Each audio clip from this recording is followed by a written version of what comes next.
So you can see here the Chinese enjoying a nice day off in the park. This is in a park in the middle of Shanghai. You can see them practice their badminton. Badminton and ping pong being the two sports that they dominate in the Olympics. I think it's gotten to the point where if the Chinese wanted to be competitive, they loan some players out to other teams so to make it worthwhile to watch. They practice with or without a net. Quite an interesting sight. And of course, you still see them, the dancing grandmas who are out practicing.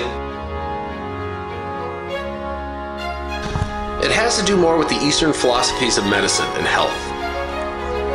There they believe more that health is more of a full body function. It's not just the medicine you take in, it's also how you treat your body.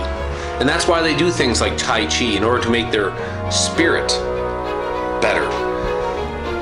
Now there's plenty of evidence to kind of support what they're saying, and a lot of it has to do with just being active.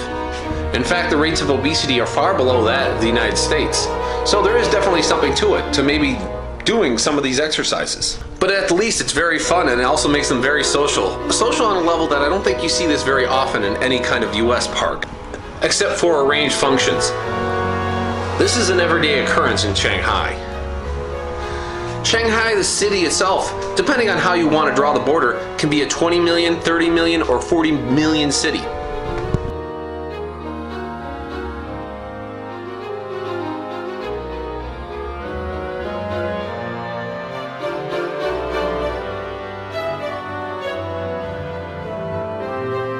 And they're an interesting blend of the old Chinese culture with the new modern day Western culture. As you can see, just kind of walking along with the modern skyscrapers that kind of appear in the background. Or even look at some of the shop fronts. You see some of the more original design patterns, but they're selling McDonald's or any kind of consumer goods.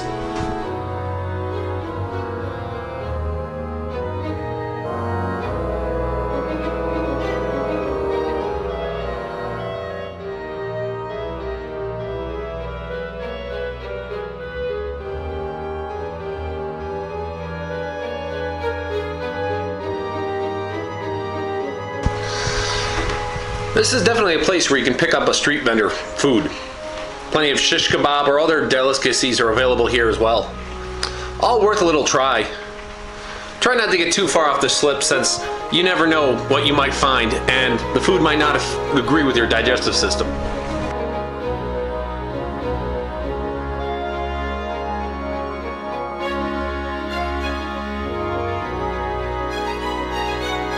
Many of these traditional squares have been this way for years. And to really know Shanghai is to really know kind of the modern history of China. Shanghai is a very prosperous city, and the reason it's prosperous is because of Western influence. Back years ago, China was a very closed-off society. They would trade out, but they wouldn't bring in any materials. This led to a war between it and the Western powers like London, called the Opium Wars. As a result of that war, the Western powers got open ports in which they were allowed to trade their goods with. Shanghai was one of them. Other notable ones were Hong Kong and Singapore, which you can see is very wealthy today. But when the 90s came and they started freeing up their economics, Shanghai was still that port of call to import goods and services.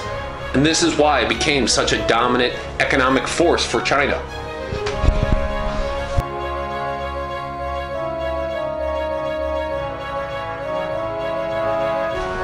But this is how most people see Shanghai, as that thriving metropolis of people just going to and fro.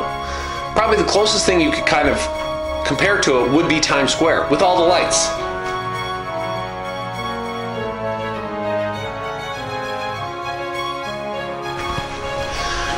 Now this part of Shanghai is called the Bund. It is comparable to the Times Square with all the lights and attractions, but it's a little more open. It's not as enclosed in, since the skyscrapers aren't upon you. One interesting fact of Shanghai is that it's home to the second tallest building in the world.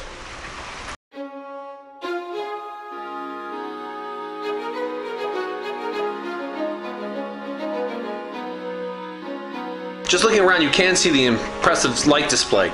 And this happened to be the weekend where they were opening Shanghai Disney. So there was a lot of Mickey Mouse in the area too. Pepsi was also out in force.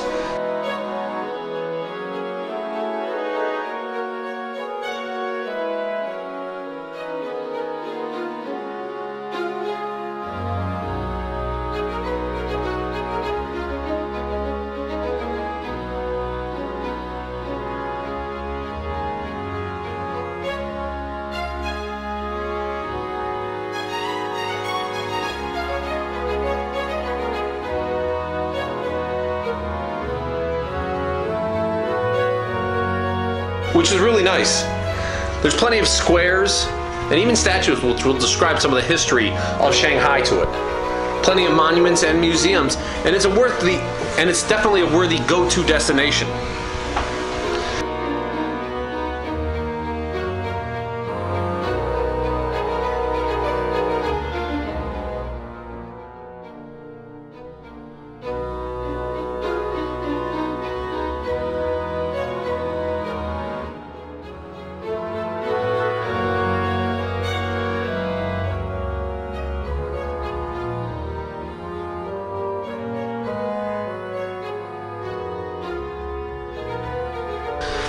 Most people will recognize a lot of things in the area. You know, you got your street vendors, your artists, taking pictures. It's a real touristy destination, but it's also a hub for commerce. You can see important government buildings and just have a grand time as you just kind of explore. It's several miles long and several square kilometers. Across the river is the financial center. Dollars are exchanged hands every single day. And one of the most important financial centers in all of Asia. It's right up there with Wall Street for the economic freaks in the group.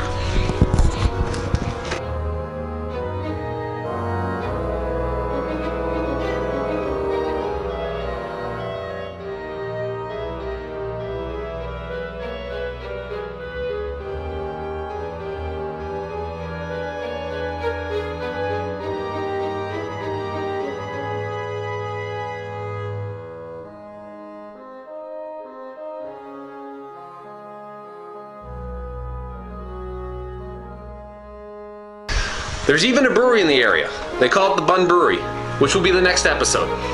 I thank you for watching.